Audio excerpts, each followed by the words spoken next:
Hello there, this has been Fornier, here's more Mass Effect, and this is part 38 of my first playthrough in years. Like 2012, I think, or somewhere around then was the last time I played this.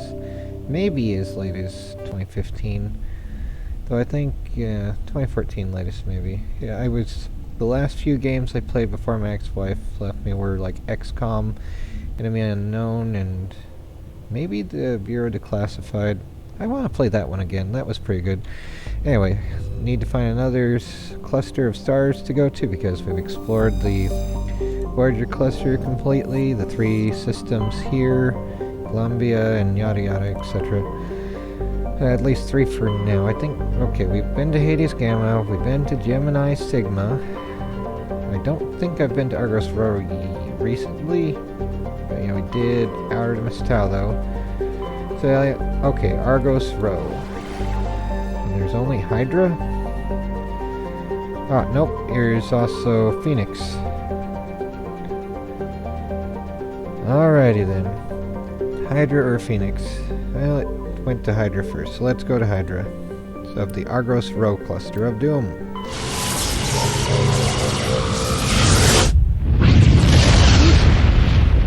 There we go, onward to the next loading screen. Or no, just this. Okay.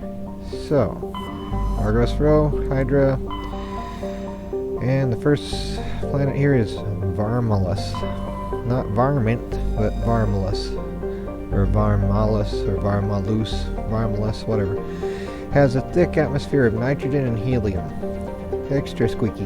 Its surface is scorching hot and mainly composed of alumina with deposits of borax. The planet has an extensive network of subterranean caves formed over the millennia by volcanic processes. In these relatively cool areas, some primitive life has developed. Orbital period 0.4 Earth years, radius 9,593 kilometers, day length 19.4 Earth hours, atmospheric pressure 1.3 Earth atmospheres, surface temperature 503 Celsius, surface gravity 1.2 G. And let's see, the next planet is Metgos, or Metgos. Metgos, something anyway, level 2 heat hazard, and we can land on it. Nice and toasty. Metgos is a large terrestrial planet with an atmosphere of carbon dioxide and nitrogen. Its hot surface is mainly composed of nickel with deposits of potassium and heavy metals. It is a mineralogical treasure trove with concentrated heavy elements constantly being brought to the surface by volcanic activity. Metgos is inhospitable and dangerous, and expeditions must be well prepared to survive any length of time. With its high mass, heat-trapping clouds, and constant volcanic venting, Metgos seems well on its way to becoming a Venetian pressure cooker world of doom. Orbital period 2.8 Earth years, radius 7,301 kilometers, day length 47.2 Earth hours, atmospheric pressure 1.00 Earth atmospheres, just the one. Surface temperature 169 Celsius, now that is toasty. Surface gravity 1.1 G, just a little bit more, 10% more weight. So yay! So that's one step beyond, and here's Thayar. I think it's Thayar. Alright, Thayar is a large gas giant with traces of chlorine and sodium in its atmosphere. It also has a significant amount of water vapor in the clouds of its upper atmosphere.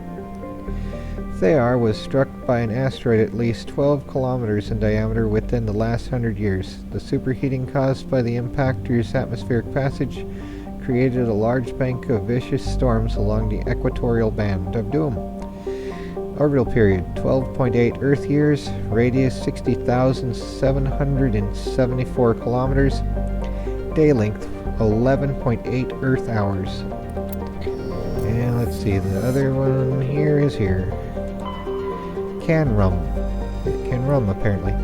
Canrum is a small rocky world with a trace atmosphere of methane and krypton. Its surface is mainly composed of magnesium and silicates with deposits of carbon. Canrum was the site of the warlord Shiagur's defeat by the Turian peacekeeping forces during the Krogan rebellions. While this band was not especially powerful, Shiagur was a female warlord and one of the few remaining fertile females at that. She had, through viciousness and cunning, parlayed her unique value into a position of power. Krogan males competed for the right to join her band and do this thing. When Shiagur's doom was announced, vengeful male Krogan admirers near and far swore blood oaths against the participating Turian crews. In the end, several thousand of the Turian participants were doomed in open combat or through other means. To this day, many Krogan proudly proclaim that they have the blood of Shiagur. Yay for them. Orbital period, 67.3 Earth years. Radius, 5,220 kilometers. Day length, 32.5 Earth hours. Atmospheric pressure, 007, 0.07 Earth atmospheres. Surface temperature, negative 132 Celsius. Surface gravity, 0.55 G. Alright, so that's all the ones here. Oh, no. Here's Saiba, or Saiba. Saiba is a standard Neptune gas giant. The upper cloud decks of its hydrogen-helium atmosphere tinted a dramatic blue by traces of methane. Orbital period, 162.1 Earth years. Radius, 45,145 kilometers. Day length, 12.8 Earth hours. Alright, and now time for the landing on... was it Harmless? No. 503 Celsius. How about also no? Metgos? There we go. Yay, landing on the level 2 heat hazard thing of doom in the Argos Rho cluster and system. What was it again? Hydra? Alright, anyway, let's go. Here we go again, extra crispy and extra crunchy.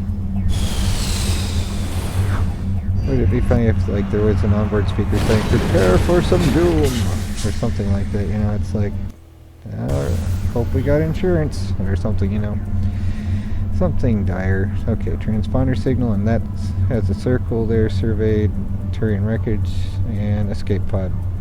So those have all been looked at, and I probably looked close enough to here to see if anything's there, and I probably got close enough to that. So let's go over here and see if there's anything in this corner, and then I'll travel up along this way.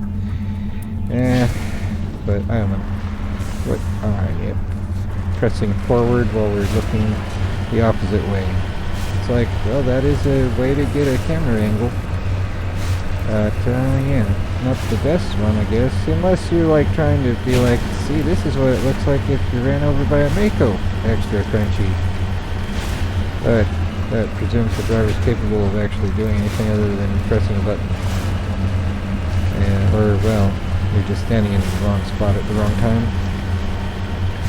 There was, in the movie Aliens, they almost had a problem like that, though. There was, I think it was Gale had decided that it should just be a camera alone without a cameraman in front of the tow truck thing, well, the aircraft towing vehicle that they decked out to be looking like an APC, and it's like, they actually lost control of the vehicle, so it was good that there was no one in front of it. It flattened the camera, though, so a little waste of money, but no one was harmed in the making of that, at least. Oh, and there was the guy who played the sergeant, who was actually in the army at one point, I think they said. But he's also like ESTJ personality, good drill sergeant archetype along with all the other stuff. But he helped get everyone out from some rubble when the set for the APC actually collapsed for a little bit, but he was just like attentive and got everyone doing stuff to get clear of that. So yeah, level 2 heat hazard, let's get this crap. Oh, the joy. Time for this doom stuff. Ah, crap. Anyway, gotta focus on this nonsense. There we go. It's nice when there's actually a way to do that. It's like a clear path on a 50,000 lane highway. My word. Okay, so we surveyed that one there just now, so let's go all the way up north. from southwest to northwest. Ooh. There was a Churchian bookstore that was pretty good for like a few textbooks and whatever. Northwest bookstores. I think it got closed down because everyone just got their stuff off of Amazon and Christian book distributors. But like there were homeschooling textbooks and whatnot there. I think one of the 2 theology textbooks I studied was from there. I think Grudem Systematic Theology. Otherwise, my mom, when she passed, she left me a bunch of her stuff. It was like Foundations of Pentecostal Theology and whatever. Either way, there were a lot of like other homeschooling textbooks that were neat to read too. But I didn't have much time to focus on all those after I completed like 9th, 10th, and 11th grade in a few months. Like after my dad passed away, I just couldn't focus on studying anymore. So my mom and stepdad plopped me into a public school for a couple months, and I just couldn't stand it. Like, I had been homeschooled for all my life up until that point, and I was just too depressed to focus on anything other than like playing GoldenEye. So I got stuck there and got cornered by bullies every single day. I was taller than them though, but it was like, I suppose I look small and helpless at a distance until they walk up to me and realize I could kick their butts. But, yeah, that was fun though either way. Come on, what is this business? Yeah, but yeah, I left that, and then my parents required me to study grades 9, 10, and 11 all at once. And then after I did that, getting no less than like 94% at the lowest, and mostly 100% in everything, it was like they wouldn't let me study 12th grade until after I turned 18. And they signed me up for another year of survivor's benefits after I turned 18, saying I needed it. I needed the extra time. Even though they could have just let me study the textbooks I had. Did they get me those? I think, did they get me those? I don't remember for sure. Either way, for the other couple years after I completed those 3 grades in a couple months, they required me to walk and apply at jobs. You know, walking for 8 hours a day, being all sweaty in the Texas sun, and they were probably hoping I'd get ran over as well, because there's like no sidewalks on most of those roads outside, like Grissom there and whatever, and Denton there. But yeah, that was just a nightmare. Yeah, and some of the places that were closer would have required me to be an adult already, but I wasn't. And there really shouldn't be any jobs for brats anyway. There should just be more focus on school, learning, otherwise not being a wage slave already. Jobs should be for adults who should be more able to raise families rather than diluting every workforce by having brats in there to take up space and get paid next to nothing because it's all they know. But I suppose it's so great for businesses to fill it up with child labor kind of things. It's like so perfect, right? They can just apply any rules they feel like and cheat everyone of their income. But yeah, that was fun, always having to walk for hours each day. And then you get scolded for like anything they could think of. Because that's just how Mom did that. While my dad was alive, he didn't trust my mom for the kind of things that she'd say about me or my sister either. Though she didn't try to get my dad to attack my sister. She tried to get him to attack me. She did get my stepdad to do so. He was more easily controlled by her. My dad was like an ISTP, while my mom's an ENFP.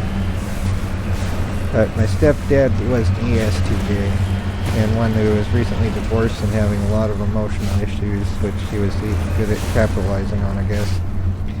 That doesn't look like there's much else to find here. And I keep whining, and I'm sorry. But it's just... what was even the point in all that talking? I guess filling space. And here we are in space! Whoop-de-doo.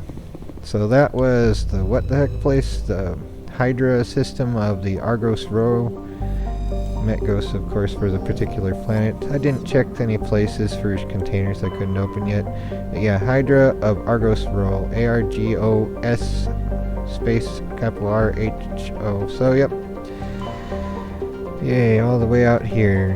Near the Horsehead Nebula. And we still have yet to go to the Maroon Sea, but we went to that. So, yep. Anyway. We'll get all that crap done later. Saving again now, though. But yeah, life is so fun sometimes, isn't it? And it's not really life that's fun in quotation marks so much as the crap other people make it. Whatever, though. Take care, and try and not go crazy.